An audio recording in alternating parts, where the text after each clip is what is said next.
Welcome to the Bitcoin Basics podcast with your hosts, Faris and Gordon from CoinCompass.com, enabling you to safely buy and securely store your Bitcoins. All resources are in the show notes and description, including our disclaimer. Visit BitcoinBasicsPodcast.com to subscribe and discover other free content.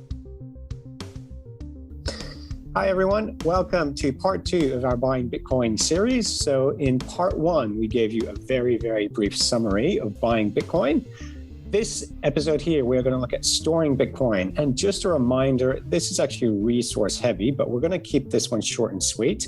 And we will be linking all our notes and resources if you want to, and you should go into more detail.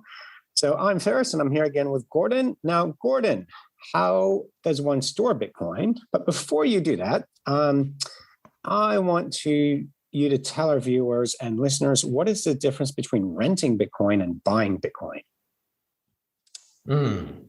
So just like you can store, for example, you can store gold, you can actually buy gold and you can keep it at home. So you could bury it in your backyard, you could put it in a safe. You basically have access and you have control of that Bitcoin.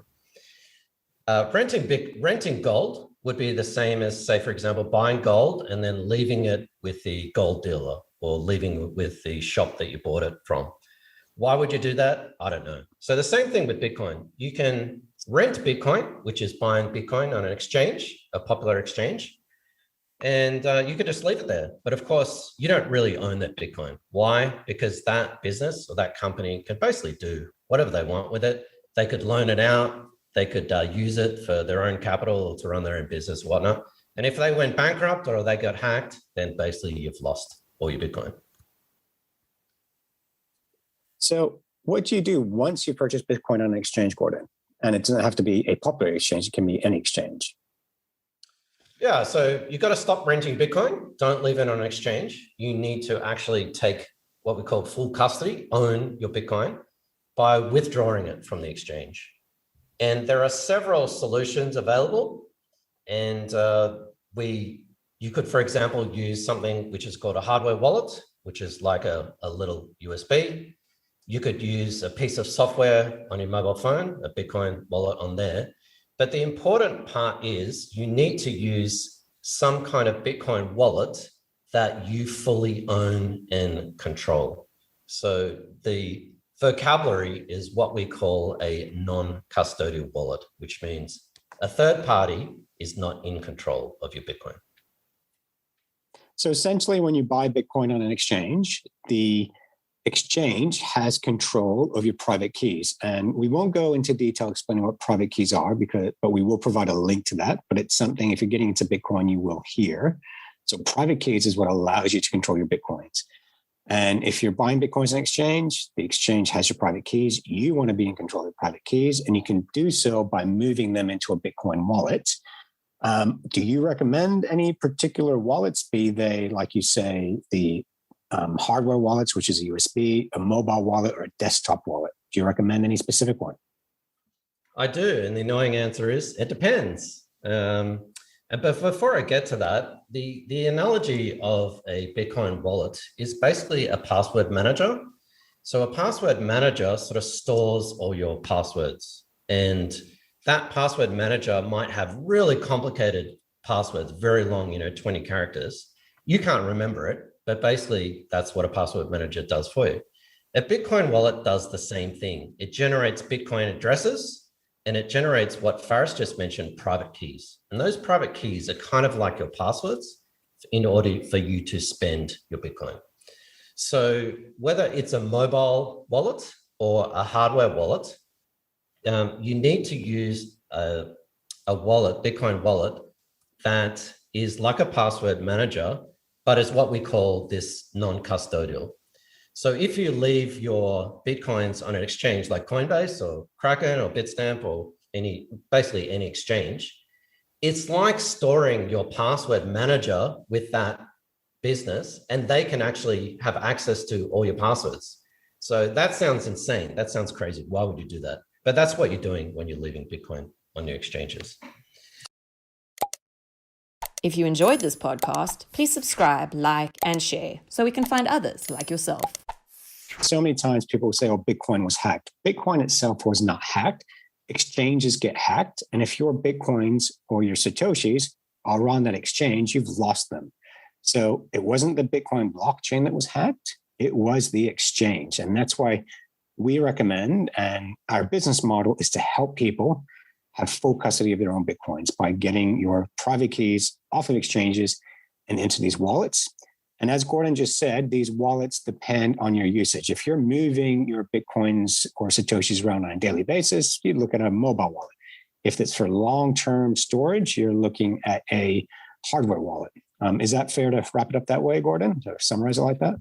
Yeah, we've done many episodes on this, and I'll link our series on wallets and also Bitcoin custody. But I would say as a general rule, if you're looking at small amounts of money, like coffee money, just to sort of, have like you normally would with your wallet, $20, $30, then a mobile wallet's fine. And actually, a lot of the mobile wallets are non-custodial. So even though you've got $20 worth of Bitcoin or $50, that's safe, and that's something that you control. So any non-custodial mobile wallet. And then I'd say the second thing, or the second use case, would be some kind of small investment. Now, I'm not going to give you a dollar amount or a Bitcoin amount because that's different to different people. $1,000 may be a small investment to some people. $10,000, $100,000 might be for others. But as Faris said, I'd say hardware wallets are a good solution for that because they provide security, but they also provide the convenience. And there are other solutions that are completely offline that you could argue are perhaps more secure, but they're certainly not convenient. And then for a large investment, and again, that depends, I won't give it an amount, you really need a custom solution. And there's no one size fits all. We've mentioned in the past things like multi-sig, multi-signature, and other things. And you need to consider all of that, including estate planning and other kind of considerations as well. And that's where you need some sort of custom solution. It may be a combination of offline wallets, mobile wallets, hardware wallets, paper wallets, all kinds of stuff. And that's where you need a custom solution. And then that's a plug for Coin Compass. And that's where that's what we actually do. We provide custom Bitcoin solutions for people with a large investment or a considerable amount of Bitcoin that they want to store. Yeah, so that's a point I do want to reiterate, because if you're listening to this, we've thrown a lot of terminology at you and your head may be spinning right now. We will provide links to other podcasts and materials where you can understand this better. But the key thing with Gordon, as he's saying, is it really depends on the individual. Is your Bitcoin a short-term speculative position, or is it a long-term legacy Bitcoin that you're holding? And if you get hit by a bus, does your next of kin, does your lawyer know where to find your Bitcoin private keys and what to do with them? So it's something that needs a lot of planning and thought. And if you've already bought Bitcoin, you may not have considered this. So this is where our service has come in, as Gordon says.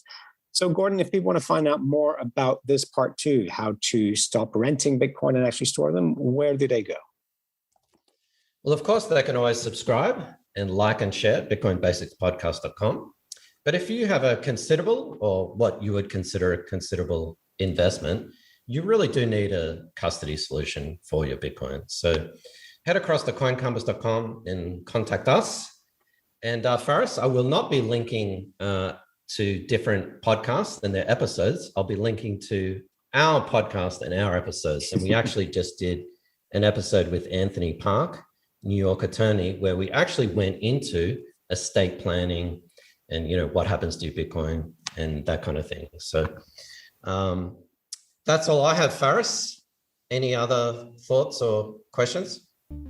No, not for me. So I certainly hope for our listeners that we've explained this succinctly. And as we said, there is a lot more detail provided. But if you just think, you know what, this is just too hard for me, contact us and we're here to help. See you in the next one.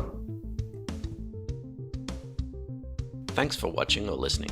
Please visit coincompass.com/free to register to our socials and discover other free content.